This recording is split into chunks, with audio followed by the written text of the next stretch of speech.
छुट्टै एमालेका विरुद्धमा मोर्चा बन्दी गरिरहेका छन् यो निर्वाचनलाई लक्षित गर्दै। यो विषयमा नेकपा एमालेको तयारी चाहिँ के छ? मैले नेपालको संविधान बमोजिम विपरीत सिद्धान्त भएका वा विरोधी सिद्धान्त भएकाहरूसँग तालमेल गर्ने कुरा चाहिँ मिल्दैन भन्दै आएको छु। किनभने नेपालको संविधानले नै त्यसलाई रोक्छ। तर हाम्रो देशमा नीतिहीन सिद्धान्तहीन राजनीतिले प्रशय पाइरहेको छ। राजनीतिमा धेरै विकृतिहरू छन्। भ्रष्टाचारको वृद्धि पनि त्यसै कारणले हुन्छ। त्यस कारणले अब त्यसमा आफूलाई वामपन्थी भन्नेहरू भोट दक्षिणको त्योसँग टाउको जोडेर जाने, हात मिलाएर जाने, यो कुनै सैद्धान्तिक नीतिगत दृष्टिकोणले उचित कुरा होइन। यसले नै यस्तै कुराले राजनीतिलाई विकृति तुल्याउँछ। तर अब यो कतिपय व्यक्तिगत आफ्ना अहम पूर्वाग्रह, गलत दृष्टिकोण, सिद्धान्तहीन मान्यताले गर्दा यस्तो खालको स्थिति सिर्जना भएको छ। अब उहाँहरू सायद अहिले तत्कालै त्यस्तो मनस्थितिबाट आफूलाई मुक्त गर्न सक्नु होला जस्तो पनि परिस्थितिले देखाउँदैन। पाँचदलीय गठबन्धन त यो सरकारले गरेका क्रियाकलाप सिसिटिभी फुटेज प्रकरणदेखि लिएर तपाईँकै पार्टीसँग जोडिएर यम अधिकारका कुराहरूदेखि लिएर ती विविध कुराहरू उहाँले पछिल्लो संस्थानको राजनीतिलाई कसरी निहाल्नु भएको छ, के पाउनु? मलाई सर्वप्रथम त के लाग्छ भने नेपालको संविधान अनुसार राजनीतिक दलका विशेष नीति अनुरूप राष्ट्रको हितमा बोल्नु सबैको कर्तव्य हो। तर कतिपय मानिसहरू आफ्नो स्वार्थको पक्षमा गएर बाह्य शक्तिको भक्ति गरेर शक्ति आर्जन गर्ने गलत परिपाटीमा पुगेर उनीहरूले नबोलेका हुन्। मैले चाहिँ आफूले खाएको शपथ नेपालको संविधान कानुन हाम्रो राष्ट्रहित अनुसार मैले त्यो बोल्ने गरेको हो। अरू देशका नेताहरूले पनि आफ्नो राष्ट्रपतिलाई बोल्छ। एउटा कुरा त्यो। अब दोस्रो जुन तपाईँले यो सिसिटिभी प्रकरण भन्नुभयो, अर्थ मन्त्रालयले त्यसपछि गरी यम अधिकारको कुरा भन्नुभयो, यी सबै विषयमा मेरो धारणा के हो भने तथ्य सत्यको आधारमा निष्पक्ष किसिमले सम्बन्धित निकाय व्यक्तिहरू जो अख्तियार प्राप्त छन् उनीहरूले जनताको अगाडि साँचो कुरा ल्याउनुपर्छ। राष्ट्रलाई स्वच्छ बाटोमा हिँडाएर मात्रै हामी देशलाई राम्रो बाटोमा लैजान सक्छौँ। राजनीतिलाई विकृतिको आहाल बनाउनु, काठमाडौँलाई अहिले फोहोरको डङ्गुर बनाए जस्तै राजनीतिलाई राजनीतिक फोहोरको डङ्गुर बनाउनु अनि देशलाई हामी अर्कै राम्रो गन्तव्यमा पुर्याउँछु भन्ने मिल्दैन। त्यसकारण यदि एम अधिकारी महाप्रसाद अधिकारी हो भने तथ्य प्रमाणित भयो भने त्यो पनि उहाँलाई कानुन लाग्छ।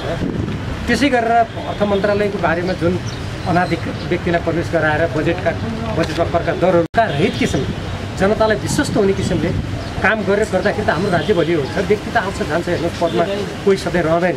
तर जब प्रणालीप्रति प्रश्न उठ्छ, त्यो नेताहरूप्रति प्रश्न उठ्छ, संविधानको कार्यान्वयनप्रति प्रश्न उठ्छ, त्यति बेला देश धेरै अप्ठ्यारोमा पर्छ। त्यसकारण यी विषयहरूलाई स्वच्छ किसिमले कानुन बमोजिम, संविधान बमोजिम तथ्यको आधारमा निर्केल गर्नुपर्ने हो। अब सम्बन्धित अख्तियार प्राप्त व्यक्तिले नगरिदियो भने त त्यसको लागि जिम्मेवार उहाँहरू नै हुन्छ। जस्तो यो करका दर हेरफेर गर्नको लागि अनाधिकृत व्यक्तिले क्षेत्रबाट प्रवेश गराएको भन्ने विषयमा यो संसदीय छानबिन समिति नेकपा एमालेबाट पनि हुनुहुन्थ्यो। अहिले त तपाईँहरूले यो बहुमत सदस्यहरूले निर्णय गरे भन्ने कुराहरू ल्याउनु भएको छ गठबन्धनबाट, सरकारको सम्मिलित दलहरूबाट। तर बाहिर जनमानसले के भनिरहेको छ भने एम अधिकारीले सिसिटिभी फुटेज लिएर गए, त्यस कारणले गर्दाखेरिमा अहिले जुन सौदाबाजी भयो, साटफेर भयो र अन्ततः अर्थमन्त्री कुनै जनार्दन शर्मालाई बनाउने एमाले पनि सहमत भयो भन्ने कुराहरू आइरहेको छ। तपाईँले स्वार्थ मिलेछ कि मान्ने? तपाईँले एम अधिकारीले त्योबाट लाक्षणिक व्यङ्गात्मक रूपमा भन्नुभयो होइन? त्यो त कसैले हास्य व्यङ्ग्य गरे होला। अब लोकतन्त्रमा हास्य व्यङ्ग्य पनि गर्न पाइन्छ, त्यो त मेरो भन्नु केही पनि छैन। तर यदि कुनै ठाउँमा कसैले त्यस्तो गरेको हो भने त्यो कुरा तथ्य बाहिर ल्याएको होइन।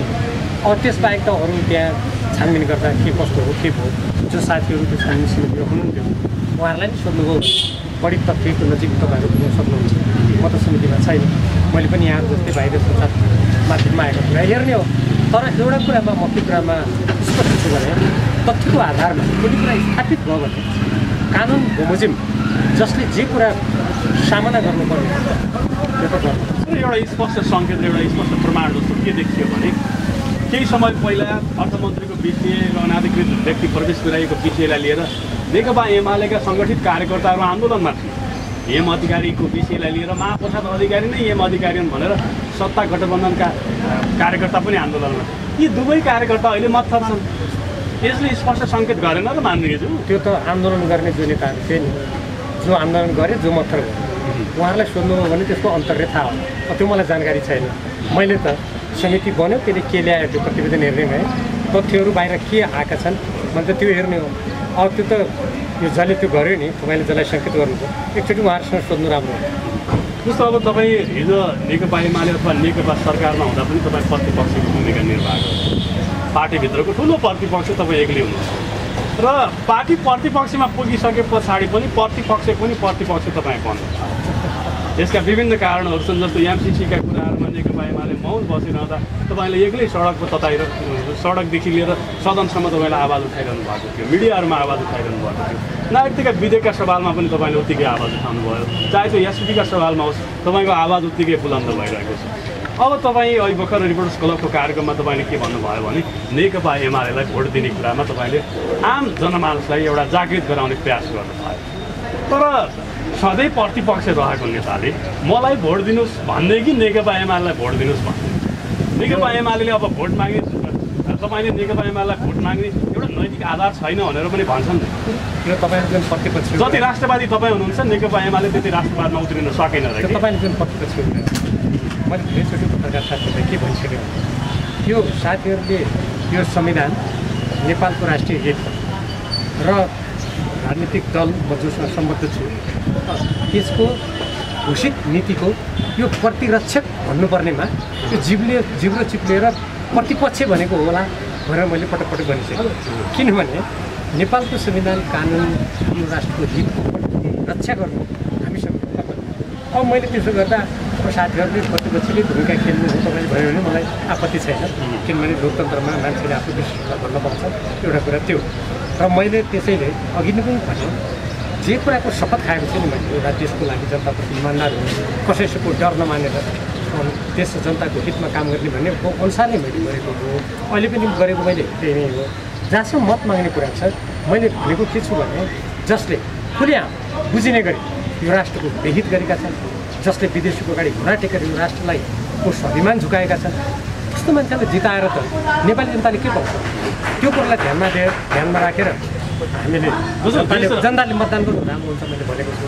जहाँसम्म तपाईँले पार्टीको लागि मत माग्नुहुन्छ देश र जनताको मर्म भावना तपाईँले बुझ्नु, त्यही अनुरूप आवाज उठाउनु भयो। तर प्रतिपक्ष, प्रमुख प्रतिपक्ष संसदमा रहेको सबैभन्दा ठुलो दलले जनता र देशको भावना बुझ्न सकेन, मर्मलाई बुझ्न सकेन।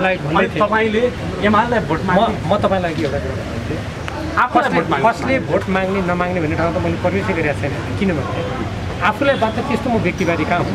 म त देशको लागि मैले भनेको छु, देश र जनताको हितमा जसले काम गर्छ ती सबैलाई मत दिनु सक्छु। आफ्नो लागि मात्रै त्यस्तो मत माग्ने मान्छे होइन। किनभने जब म सामूहिक देशको हितको कुरा गर्छु भने मलाई मात्रै मत दिउँ भन्ने होइन, प्रत्येक देशभक्त देशको लागि काम गर्नेलाई मत दिउँ भन्ने, चाहे त्यो जुनसुकै पार्टीको होस्। मैले त्यो भन्ने हो। त्यसभित्र को पर्छ अब त्यो त हेर्नुपर्छ जनताले, मलाई गर्छ होइन। अब जहाँसम्म मैले कसरी त्यो मतलब माग्छु अगाडि भन्ने कुरा त भर्खर निर्वाचन घोषणा भएको छ हो, उम्मेदवारी तय नै भएको छैन। मैले आफ्नो लागि कहाँ मत मागेको छु छैन नि। मैले कसैको लागि मत मागेको छैन। अहिले मैले के मात्रै भनेको छु भने आउने निर्वाचनमा नेपाली जनता हामीलाई नागरिकताको कुरालाई लिएर नेपाललाई मौका पाइने, नेपाललाई सैनिक अवस्थामा परिणत गर्ने, नेपालको स्वाधीनता स्वतन्त्रमा आँच पुर्याउने जसले काम गरिरहेको छ तिनीहरूलाई चाहिँ हराउनुपर्छ है। र मैले नीतिगत कुरा मात्रै गरेको छु। अब जब उम्मेदवारी होला मान्छेहरू मैदानमा आउँछ। यो मिति तय गरिनु सामान्य प्रक्रिया हो, जुनसुकै सरकारले पनि त्यो गर्नु पर्थ्यो।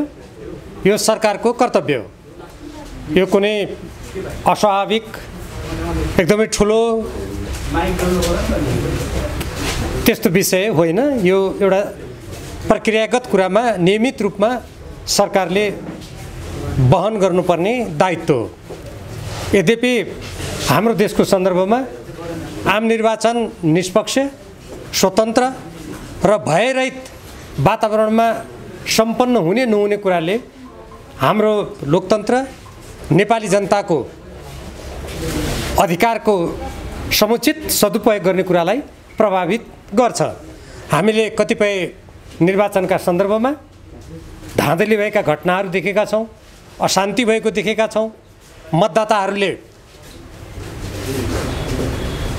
एकदम भयरहित वातावरणमा आफ्नो मतको सदुपयोग गर्न नसकेका घटनाक्रमहरू पनि हामीले देखेका छौँ। त्यसकारण वर्तमान सरकारले र निर्वाचन आयोगले आगामी आम निर्वाचन निष्पक्ष, स्वतन्त्र, भयरहित वातावरणमा सम्पन्न गर्नुपर्छ भन्ने कुरामा हामी सबैको जोड हुनु स्वाभाविक हो। नेकपा एमालेको पनि त्यसमा जोड छ। हामीले जुन लोकतन्त्र अपनाएका छौँ यो लोकतन्त्र बहुदलीय प्रणालीमा आधारित छ। बहुदलीय प्रणालीमा राजनीतिक दलहरूले आपसमा प्रतिस्पर्धा गर्छन्, आफ्ना नीति कार्यक्रम जनताको बिचमा लैजाने र जनताको मतको आधारमा शासन सञ्चालन गर्ने हाम्रो परिपाटी हो। हामी सबैलाई थाहा छ नेपालको संविधान हामीले दुई पटक संविधान सभाको निर्वाचन गरेर निर्माण गऱ्यौँ। त्यो संविधानको धारा 269 मा समान दर्शन विचारधारा कार्यक्रम भएका मानिसहरू एक ठाउँमा आउँछन् र राजनीतिक दल बन्छ। त्यो राजनीतिक दलले निर्वाचन आयोगमा आफ्नो विधान र अघि मैले चर्चा गरेको विचार सिद्धान्त कार्यक्रमको आधारमा आफ्नो घोषणापत्र पनि त्यहाँ दर्ता गर्नुपर्छ। राजनीतिक दलहरूले त्यसैको लागि काम गर्नुपर्छ भन्ने यो नेपालको संविधानको धारा 269 मा स्पष्ट रूपमा उल्लेख छ। तर हामीले देख्यौँ स्थानीय तहको निर्वाचनमा विपरीत सिद्धान्त भएका राजनीतिक दलहरूले तालमेलको नाममा निर्वाचनमा लोकप्रिय मत मागेसँगै यो नेपालको संविधानको विपरीत छ। हामी जुन अभ्यास गरिरहेका छौँ बहुदलीय अभ्यास, त्यो बहुदलीय अभ्यासको विपरीत छ। साँच्चीकै भन्ने हो भने यो एक प्रकारको निर्दलीय अभ्यास हो। अब आउने आम निर्वाचनमा राजनीतिक दलहरूले के गर्छन् हेर्नुपर्छ। तर अहिलेसम्म 5 दलीय गठबन्धनका बैठकहरू हेर्दा ती राजनीतिक दलहरूले विपरीत सिद्धान्त हुँदाहुँदै पनि तालमेल गर्ने कुरा अगाडि सारेको हामीले पाएका छौँ। यसरी आम निर्वाचनमा विपरीत सिद्धान्त भएका राजनीतिक दलहरूले तालमेलको कुरा गर्ने कुरा यो नेपालको संविधानको धारा 269 को विरुद्धमा छ। र अहिले जो नेताहरू ती 5 दलका सबभन्दा माथिल्लो तहमा हुनुहुन्छ उहाँहरूले के कुरा सम्झना गर्नुपर्छ भने नेपालको संविधान निर्माण गर्ने बेलामा मसौदा गर्ने बेलामा उहाँहरूले यो दलीय प्रतिस्पर्धामा जनताको मत निश्चित विचारधारा दर्शन र कार्यक्रमको आधारमा माग गर्ने कुरा प्रति उहाँहरूको प्रतिबद्धता थियो भन्ने कुरा यति बेला उहाँहरूले स्मरण गर्नुपर्छ। हुन त राजनीतिमा विकृतिको डङ्गुर भएको अहिले काठमाडौँमा जुन फोहोरको डङ्गुर लागेको छ नि, मलाई त कहिलेकाहीँ कस्तो लाग्छ भने यो काठमाडौँको फोहोरको डङ्गुर यो सरकारको राजनीतिको फोहोरको डङ्गुरको प्रतीकात्मक स्थिति हो जस्तो लाग्छ। मलाई 2048 साल पछिको अवस्थाको सम्झना हुन्छ। 2048 सालमा नेपाली काङ्ग्रेसले बहुमत ल्याएको थियो। 51 सालमा भएको मध्यावधि निर्वाचनको बेलामा आइपुग्दा काठमाडौँ फोहोरको डङ्गुरमा परिणत भएको थियो। अहिले पनि नेपाली काङ्ग्रेसकै नेतृत्वमा छ। निर्वाचन अहिले पनि आउँदैछ, काठमाडौँ फोहोरको डङ्गुरमा परिणत भएको छ। त्यसैले मैले यो कुरा राजनीतिसँग किन जोडेको भने सरकारको काम भनेको जनताका यस्ता कुरातर्फ ध्यान दिएर यत्रो राजधानी सहर संसारभरिका मानिसहरू आउने सारा राजदूतावास यहाँ छन्, तर सरकारलाई कुनै लाज घिन छैन। नगरपालिकाले गर्छ भन्ने छोडिदिएको छ, सरकारले कुनै त्यसमा आफ्नो दायित्वको बोधै गर्दैन। हो यस्तो स्थितिमा नेपालको संविधानमा जुन राजनीतिक दलले प्रतिस्पर्धा स्वच्छ किसिमले गरेर अगाडि जाने भन्ने नेताहरूले प्रतिबद्धता गरेका थिए, अब यस्ता नेतालाई यस्तो गर्नेहरूलाई त सम्झाउनु पनि कहिलेकाहीँ निरर्थकै होला जस्तो पनि लाग्छ। तर पनि यति बेला यो आम निर्वाचनमा जाँदै गर्दा राजनीतिक दलले ती राजनीतिक दलका मानिसहरू जो समान विचारधारा राख्छन्, जसको समान दर्शन छ, उनीहरूले मात्रै समान कार्यक्रम लिएर जाने हो। नभए हामी कल्पना गरौँ, एउटाले भन्छ संहिता चाहिँदैन, संहिता मुर्दाबाद, अर्कोले भन्छ त्यो संहिता नभए त हुँदै हुँदैन। अनि घोषणापत्रमा के लेख्नुहुन्छ त्यही गठबन्धनका नेताहरू? एउटा राजनीतिक दलले भन्छ लोकतान्त्रिक समाज जिन्दाबाद, अर्कोले भन्छ माओवाद जिन्दाबाद। हो त्यो नारा के हुन्छ? कि नेपाङ्ग्रेस जिन्दाबाद भन्ने नारा लाग्छ? के नारा लाग्छ? यसले सिद्धान्तहीन, आदर्शहीन र गन्तव्यहीन राजनीतितर्फ देशलाई धकेल्छ। त्यसकारण यो आउने आगामी निर्वाचनमा यस्तो खालको सिद्धान्तहीन, गन्तव्यहीन, आदर्शहीन, मूल्यहीन, मान्यताहीन राजनीतिको बाटो होइन। आफ्नो सिद्धान्त र नीतिमा राजनीतिक दल अगाडि बढ्नुपर्छ। उनीहरूले त्यो घोषणापत्रको आधारमा जनतासँग मत माग्नुपर्छ। जनताले जसलाई बहुमत दिन्छ त्यसले सरकार चलाउने हो। यदि कसैले बहुमत ल्याएन भने समान राजनीतिक दृष्टिकोण, विचार, कार्यक्रम या कतिपय विषयहरूमा समान धारणा भएका राजनीतिक दलहरूले मिलेर संयुक्त सरकार गठन गर्ने हो। बहुदलीय व्यवस्थाको अभ्यास त त्यो हो नि, मान्यता त्यो हो नि। जहाँसम्म नेकपा एमालेको कुरा छ, नेकपा एमालेको जनताको बहुदलीय जनवादले पनि समान विचार, समान दर्शन, समान कार्यक्रम भएका राजनीतिक दलहरूलाई नै एक ठाउँमा ल्याउनुपर्छ भन्ने मान्यता राख्छ। त्यसैले नेकपा एमाले आफ्नो 10औं राष्ट्रिय महाधिवेशनभन्दा पूर्व सम्पन्न जुन विधान महाधिवेशन छ त्यसबाट पारित राजनीतिक दस्तावेजहरूमा यही कुरा उल्लेख गरेको छ। तदनुकूल नै अगाडि जानुपर्छ भन्ने मेरो धारणा छ। किनभने यो धारणा नेपालको संविधान, राजनीतिक दलका घोषित नीतिहरू, कार्यक्रम अनुकूल छ, त्यसमा आधारित छ। निर्वाचन आयोगमा जुन जुन राजनीतिक दलहरूले आफ्ना घोषणापत्र दर्ता गर्नुभएको छ ती घोषणापत्र हेरौँ त, त्यहाँ उहाँहरूले के लेख्नु भएको छ। अनि एउटाले भन्छ म पूर्व जान्छु, अर्कोले भन्छ पश्चिम जान्छु, अनि भन्छन् हामीसँगै गएर मत माग्छौँ। यो घोर अवसरवाद हो। अवसरवादले देशलाई कुनै पनि गन्तव्यमा पुर्याउँदैन, त्यो राजनीतिलाई स्वच्छ बाटोमा पनि लाँदैन, त्यसलाई विकृत तुल्याउँछ र अन्ततः गएर दुःख पाउने जनता हुन्छन्, क्षति बेहोर्ने देश हुन्छ। त्यसैले नेकपा एमाले पनि तदनुकूल नै अगाडि बढ्नुपर्छ भन्ने मेरो धारणा छ। अब भर्खरै निर्वाचनको घोषणा गर्दा गर्दै नेपाल सरकारले केही सचिवहरूको सरुवा गरेका छ, कतिपय नियुक्ति गरेको छ। हामी विधिबाट चल्छौँ, कानुनी शासनबाट चल्छौँ र हामी देशलाई राजनीतिक स्थायित्व दिन्छौँ, सुमार्गमा लैजान्छौँ भनेर यो सरकार गठन भएको थियो र हामीले त्यति बेला प्रतिनिधि सभा भङ्ग गर्नु हुँदैन किन भनेका थियौँ भने नेपालको संविधानले प्रतिनिधि सभालाई विकल्प छौन्जेल विघटन गर्नुहुन्न भन्ने मान्यता राखेका थियो। सबै राजनीतिक दलहरूले त्यो संविधानको मसौदा गर्दा त्यसमा सहमति जनाएका थिए। म पनि त्यो मसौदा गर्ने समितिको सदस्य थिएँ त्यति बेला, मलाई त्यो कुराको सम्झना छ। त्यो उद्देश्यले त्यो गरिएको थियो। तर यो सरकारले सरकार गठन भएको यत्रो समयसम्म केही पनि नगर्ने, मिलेनियम च्यालेन्ज कर्पोरेसन एमसिसी जस्तो सम्झौतालाई रातारात हल्लाको बिचमा सङ्घीय कानुन नल्याई यत्रो देशभक्त नेपालीको आवाजलाई व्यवस्था गरेर त्यसलाई अनुमोदन गर्ने, अमेरिकी राज्य साझेदारी कार्यक्रम, अमेरिकाको उटा राज्यसँग त्यहाँको सुरक्षा अङ्गलाई नेपालमा, त्यहाँको सुरक्षाकर्मीलाई नेपालमा अखाडा बनाउन दिएर नेपालको स्वतन्त्र परराष्ट्र नीति, असंलग्न परराष्ट्र नीति, पञ्चशीलका सिद्धान्त, स्वतन्त्रतामा आफ्नो स्वतन्त्रतापूर्वक आफ्नो राष्ट्रिय हितलाई सर्वोपरि ध्यानमा राखेर संयुक्त राष्ट्रको बडापत्र, विश्व शान्तिलाई समेत मनन गरेर अगाडि बढ्नुपर्ने मान्यता विपरीत त्यो राज्य साझेदारी कार्यक्रमलाई अगाडि बढाउन खोज्ने देशभक्त नेपालीहरूको विरोध, व्यापक सञ्चार जगत, नेपाली जनता, सांसद धेरैको विरोधको कारणले गर्दा त्यो राज्य साझेदारी कार्यक्रमलाई अगाडि नबढाउने भन्न सरकार बाध्य भयो। हामी सबैलाई थाहा छ। मन्त्री परिषदले निर्णय गर्यो, अमेरिकालाई पत्र पठायो भनेको छ, त्यो पत्र नेपाली जनताका सामु ल्याउनुपर्छ, नेपाली जनताले थाहा पाउनुपर्छ भन्दा यो सरकार अहिलेसम्म बाहिर ल्याउँदैन। अनि यसका मन्त्रीहरू के भन्नुहुन्छ भने होइन यो पत्र ल्यायो भनेर हामीले अविश्वास गरेको। मलाई यो जवाब सुन्दा आश्चर्य पनि लाग्यो, दुःख पनि लाग्यो। किनभने यो लोकतन्त्रमा सरकार जनताप्रति उत्तरदायी हुन्छ, संसदप्रति उत्तरदायी हुन्छ। संसदले मागेको पत्र, जनताले हेर्न चाहेको पत्र राष्ट्रको स्वाधीनता स्वतन्त्रतासँग सम्बन्धित छ भने त्यो जनतालाई देखाउन नपर्ने कारण के?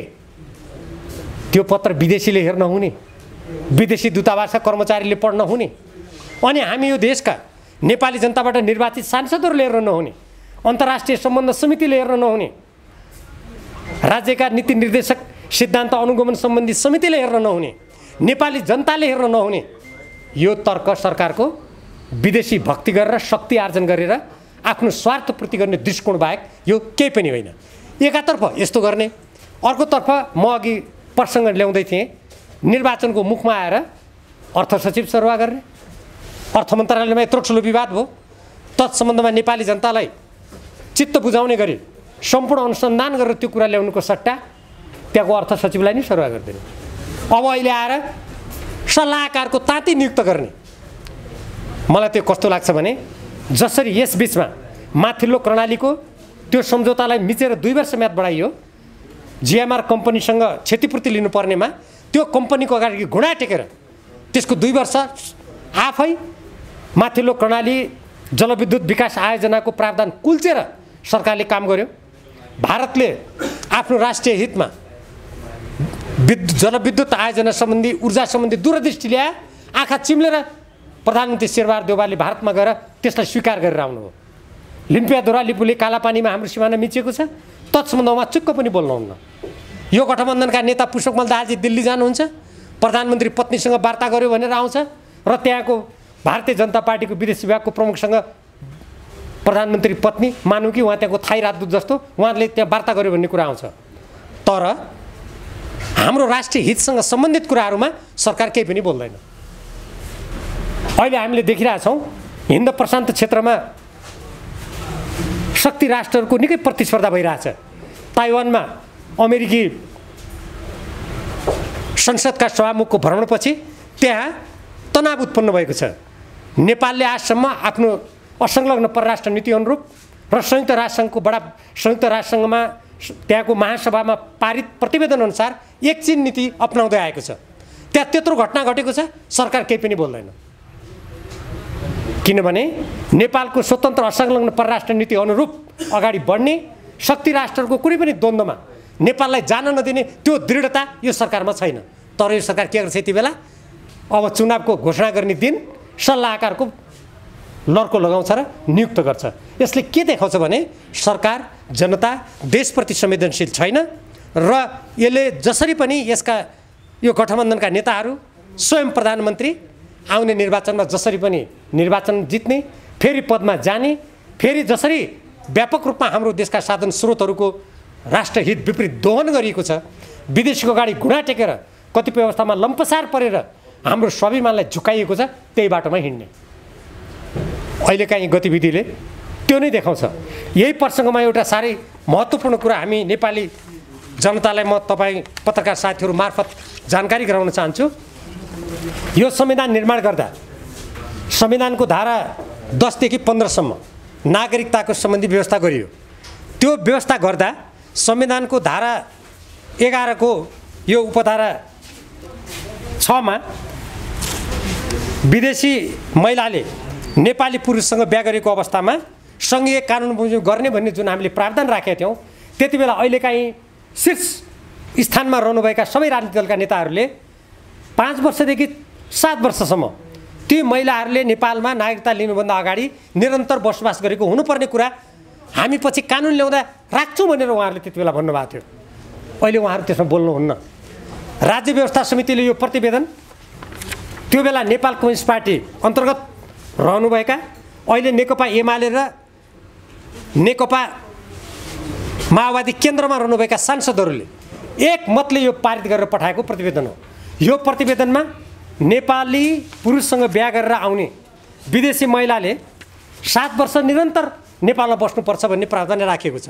यहाँहरू सबैलाई थाहा छ भारतमा नागरिकताको लागि निवेदन दिन त्यसरी बिहा गरेर जाने महिलाले 7 वर्ष कुर्नुपर्छ, मालदिभ्समा 12 वर्ष कुर्नुपर्छ, भुटानमा सन्तान जन्माएपछि मात्रै त्यो अधिकार प्राप्त हुन्छ, बङ्गलादेशले पनि समय तोकेको छ, अमेरिकामा हरियो कार्ड अङ्ग्रेजीमा ग्रिन कार्ड लिएको कति वर्षपछि निवेदन दिनु पाइन्छ, त्यो पनि त्यहाँको राज्यको इच्छामा निर्भर हुन्छ। नागरिकता लिने बेलामा उसले शपथ ग्रहण लिनुपर्छ, उसले कक्षा लिनुपर्छ, त्यहाँ उसलाई त्यहाँ त्यो देशको बारेमा पढाइन्छ। अस्ट्रेलियामा जानुस् त्यहाँ स्थायी आवासीय पत्रको व्यवस्था छ।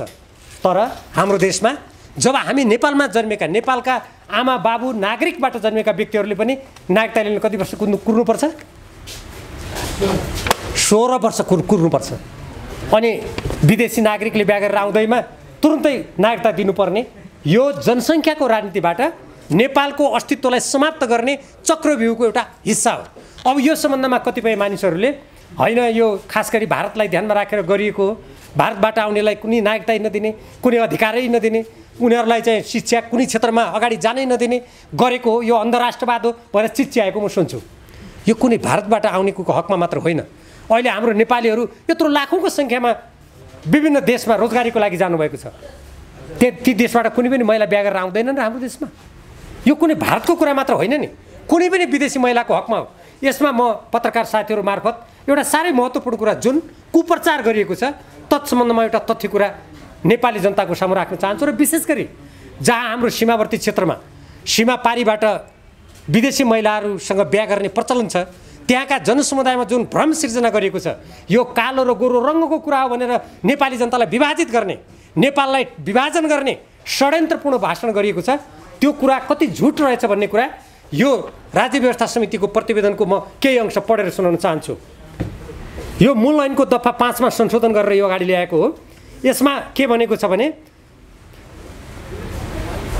आवासीय यो नागरिकता प्रमाणपत्रको सट्टामा थाई आवासीय अनुमति पत्र प्रयोग गरिनेछ र त्यो थाई आवासीय अनुमति पत्र विदेशी महिला जो नेपालको पुरुषसँग बिहा गरेर आउँछन् उनीहरूलाई दिइनेछ।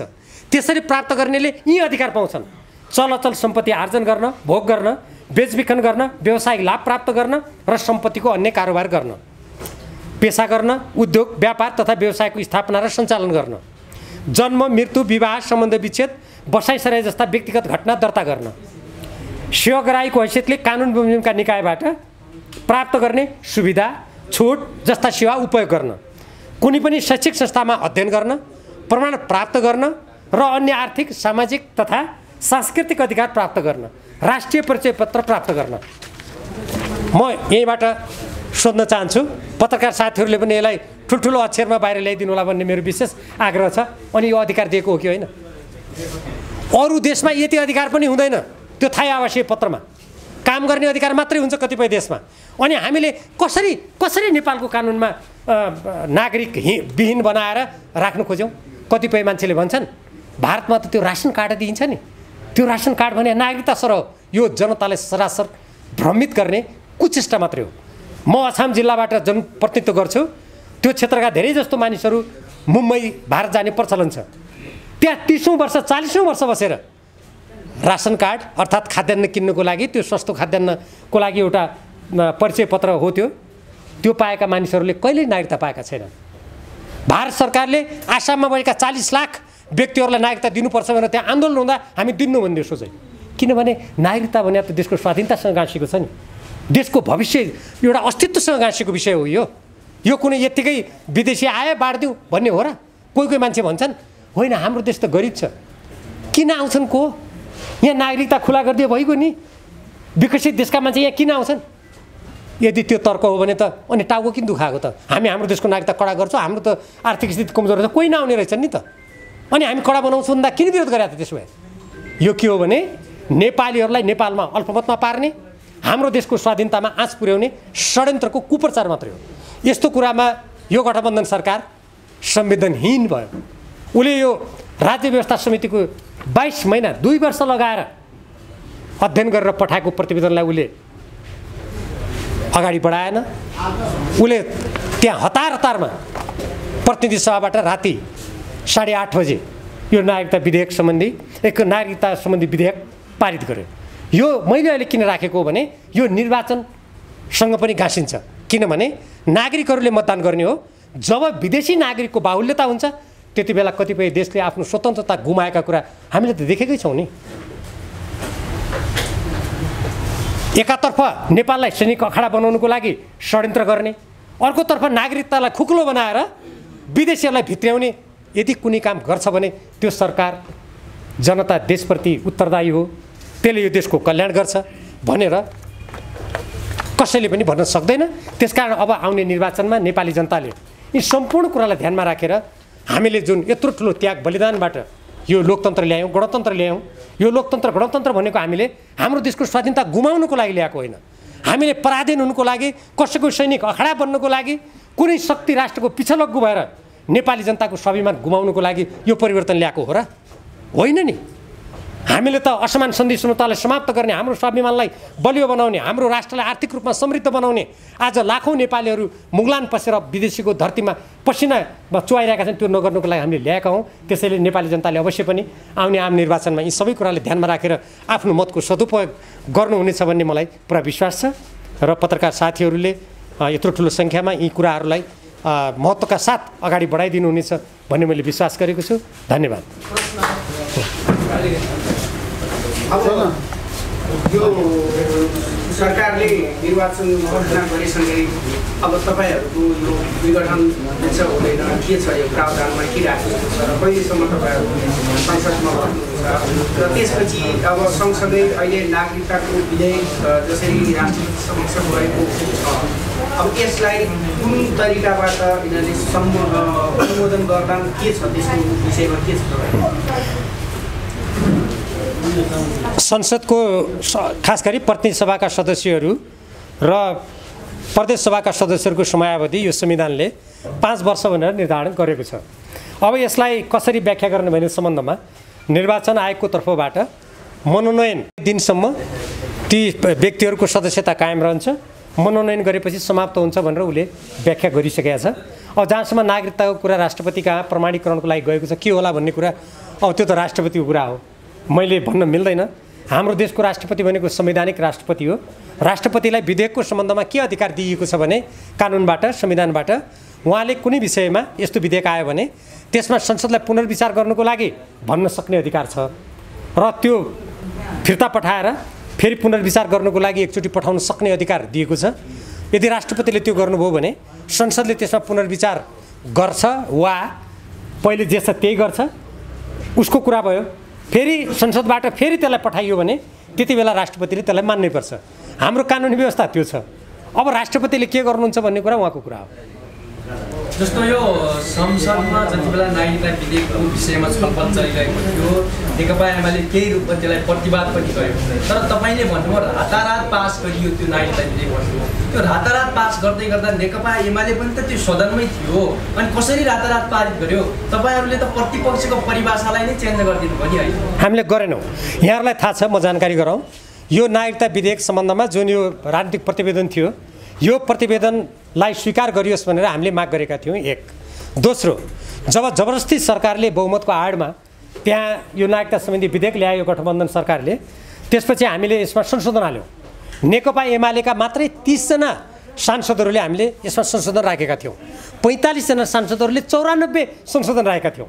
यत्रो ठुलो संशोधन राखेको विधेयकलाई समितिमा लगेर छलफल गराउनु सरकारको कर्तव्य हुन्थ्यो, तर उसले के गर्यो? समितिमा नलगेर त्यो संसदमा लगातार 8:30 बजेसम्म उसले बहुमतको आडमा त्यसलाई अगाडि बढायो। त्यसैले मैले राति पारेर यो जबरजस्ती अगाडि बढायो, मैले त्यसैले भने हो। यो मैले काल्पनिक रूपमा भनेको होइन कि सरकारले गरेकै त्यही हो, तर त्यसमा अब हामीले के गर्यौँ भन्ने कुरा जुन छ हामीले त विरोध गऱ्यौँ। अब लोकतन्त्रमा त हामीले आफ्नो कुरा राख्ने हो, सब कानुन बमोजिम संशोधन राख्ने हो, हामीले त्यो गरेका थियौँ, तर सरकारले त्यो कुरा सुनेन। त्यसै कारणले मैले यो जबरजस्ती राति अगाडि बढायो भनेको हो। अब आगामी चुनावबारे नेकपा एमालेको चाहिँ पोजिसन के हो? तपाईँहरू यही एजेन्डालाई लिएर अगाडि जानुहुन्छ? मैले अघि नै पनि अलिकति भने हाम्रो जुन विधान महाधिवेशन भएको थियो नेकपा एमालेको, त्यहाँ हामीले राष्ट्रियतासँग सम्बन्धित, जनजीविकासँग सम्बन्धित, आर्थिक विषयहरू, हाम्रो प्राकृतिक साधन स्रोतसँग सम्बन्धित विषयलाई अगाडि सारेका छौँ। असमान सन्धि सम्झौताहरूलाई विरोध गर्नुपर्छ, हाम्रा साधन स्रोतहरू नेपालको राष्ट्रको हितमा हामीले त्यसलाई अधिकतम सदुपयोग गर्नुपर्छ। अहिले जसरी यो अमेरिकी राज्य साझेदारी कार्यक्रम एसपीपी जस्ता कुराहरू अगाडि सारेर नेपाललाई कुनै शक्ति राष्ट्रको पछि लगाउने र नेपाललाई एउटा द्वन्द्वमा धकेलिदिने, चीन र भारत जस्ता विशाल देशहरूको माझमा रहेको नेपाललाई यसको संवेदनशील भू राजनीतिलाई नबुझेर वा त्यसप्रति आँखा चिम्लेर राष्ट्रलाई सङ्कटग्रस्त बनाउने जस्ता कुराको विरोध नेकपा एमाले गर्नुपर्छ, गर्छ र यसले नेपाली जनता, नेपाल र हाम्रो स्वतन्त्र परराष्ट्र नीति, हाम्रो राष्ट्रिय सुरक्षा नीतिको पक्षमा जनताको बिचमा आफ्ना कुराहरू लिएर जनतासँग मत माग्नुपर्छ भन्ने लाग्छ मलाई। मान्यज्यू, तपाईँलाई एउटा आरोप लाग्ने गर्छ, तपाईँले हेर्नुहुन्छ होला, त्यो आरोप तपाईँलाई पनि थाहा होला। जुन कुनै विषय आउँछ अत्यन्तै चर्को स्वरमा विरोध गर्नुहुन्छ, खबरदारी गर्नुहुन्छ र तपाईँ केवल चर्चामा आउनको लागि, लोकप्रिय हुनको लागि, सामाजिक सञ्जालमा छाउनको लागि त्यस्ता विषयहरूमा चर्चा गर्नुहुन्छ, विरोध गर्नुहुन्छ भन्ने आरोप लागेको छ। कसरी खण्डन गर्नुहुन्छ? मलाई यो कुरा सुन्दा हाँसो लाग्छ। किन भन्नुहुन्छ भने जस्तो उदाहरणको लागि सबभन्दा पछिल्लो कुरा ल्याउँ, नेपाललाई अमेरिकी राज्य साझेदारी कार्यक्रमको अङ्ग बनाएर हाम्रो संविधानको धारा 51(ड) मिचेर यसलाई एउटा शक्ति राष्ट्रको सैनिक अखाडा बनाउन खोजियो। अब त्यो कुनै पनि देशभक्त नेपालीले विरोध गर्ने कि नगर्ने? म मात्र होइन, अरूले पनि धेरैले विरोध गर्नुभएको छ। मैले निर्भीकताका साथ अलि तथ्यहरू ल्याएँ होला, बेग्लै कुरा हो होइन।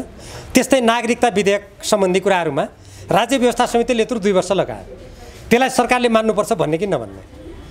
हिन्द प्रशान्त रणनीतिको अङ्ग हो यो अमेरिकाको राज्य साझेदारी कार्यक्रम भन्ने कुरा स्वयं यो देशको नेपाली सेनाको प्रधान सेनापतिले भन्नुभयो। नेपाल सरकारले त्यो कुरा सुनोस्, त्यो पत्र लिएको नेपाली जनतालाई देओस् भन्ने कि नभन्ने? त्यसकारण हेर्नुहोस्, नेपालको संविधान, लोकतन्त्र, राष्ट्रको हक हितको लागि बोल्नु प्रत्येक नागरिकको कर्तव्य हो। हाम्रो संविधानको धारा यो जुन हामीले नागरिकका यो नागरिक कर्तव्य र अधिकारको कुरा उल्लेख गरेका छौँ त्यसमा नागरिक कर्तव्यमा के भनेको छ भने नेपालको स्वाधीनता स्वतन्त्रता अखण्डता हितको पक्षमा बोल्नु प्रत्येक नागरिकको कर्तव्य हो यहाँको भौतिक साधन स्रोतको सुरक्षा गर्नु प्रत्येक नागरिकको कर्तव्य हो भने अब त्यो पक्षमा बोल्दा किन बोल्छ भने कसैले भन्यो भने म त्यसको अर्थ कसरी लगाउँछु भने यो नेपालको सिमाना मिच्यो नेपाललाई असंलग्न परराजनीतिमा हिँडौँ भन्दा कोही मान्छेले त्यसो भन्यो भने त्यसको अर्थ के हुन्छ भने यसो कसैले नभन्दैदेखि सिमाना पनि सजिलै मिच्न सकिन्थ्यो नेपालमा शक्ति राष्ट्रहरूको पछि नेपाललाई पुच्छर बनाउन सकिन्थ्यो यो बोलेर यो विषयलाई रोक्यो भनेर ती मान्छेहरूको मथिङ्गल अलिकति चक्राएर त्यस्तो खालको प्रचार गर्ने गरेको हो जस्तो मलाई लाग्छ त्यसमा कुनै सत्यता छैन मैले इमानदारीका साथ सांसद हुँदाखेरि पार्टीको सदस्य हुँदा जे शपथ खाएको छु नि त्यो शपथ र नेपालको संविधानको नागरिक कर्तव्य मैले निर्वाह गरेको हो अब अरूले कर्तव्य निर्वाह गर्दैनन् भने त्यो उनीहरूको दोष हो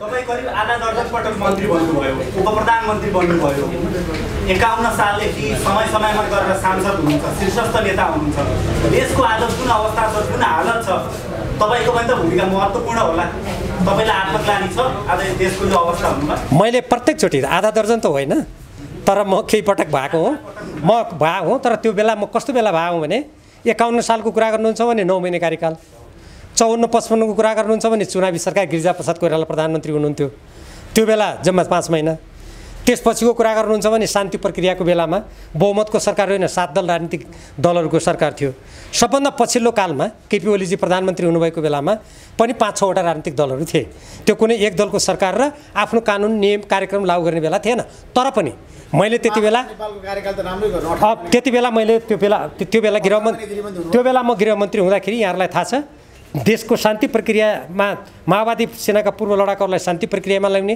राष्ट्रिय सुरक्षा नीति लागू गर्ने त्यो काम मैले गरेँ हैन तर मैले प्रमुख व्यक्ति भएर जस्तो देशको प्रधानमन्त्री या पार्टीको प्रमुख भएर मात्रै देशलाई सिंगै रूपमा दिशानिर्देशन दिन सक्ने हो मैले त उनीहरूको मातहतमा रहेर काम गर्नुपर्ने हो तर पनि मैले मातहतमा काम गर्दा राष्ट्रको पक्षमा चाहे त्यो नाकाबन्दीको बेला होस् चाहे राष्ट्रिय सुरक्षा नीति ल्याउने कुरा होस् चाहे सीमाना सुरक्षा गर्ने कुरा होस् मैले आफूले इमानदारीका साथ त्यो कर्तव्य निर्वाह गरेको छु र मैले कहीँ पनि अहिले जस्तो कतिपय मानिसहरूले राष्ट्रको हित विपरीत काम गरेका छन् त्यो मैले गरेको छैन त्यसकारण मैले आफ्नो गरेको काममा म गौरव अनुभव गर्छु गलानी गर्नुपर्ने केही पनि छैन धन्यवाद मानिसज्यू अब त्यसको अब तपाईँहरू पार्टीमा अब यो अब आउने चुनावी तयारीमा तपाईँहरू गठबन्धनमा जानुहुन्छ या कस्तो तालमेल हुन्छ के तयारी गर्नु भएको छ केही त कुराहरू भएको होला नि तालमेलको सम्बन्धमा मैले अघि नै संविधानको धारा 269 को पनि मैले चर्चा गरेँ अब नेकपा एमाले के निर्णय गर्छ भन्ने कुरामा अहिले कुनै बैठक भएको छैन हैन अब बैठकपछि छलफल होला तर मेरो धारणा के छ भने नेपालको संविधानको धारा 269 बमोजिम राजनीतिक दलले समान विचारधारा समान दर्शन भएकोसँग मात्रै त्यसरी जान मिल्छ विपरीत विचार भएकाहरूसँग तालमेल गर्नु भनेको सिद्धान्तहीन संविधान विपरीत कुरा हो भन्ने मेरो धारणा हो अब नेकपा एमालेको त बैठक हुनु बाँकी छ धन्यवाद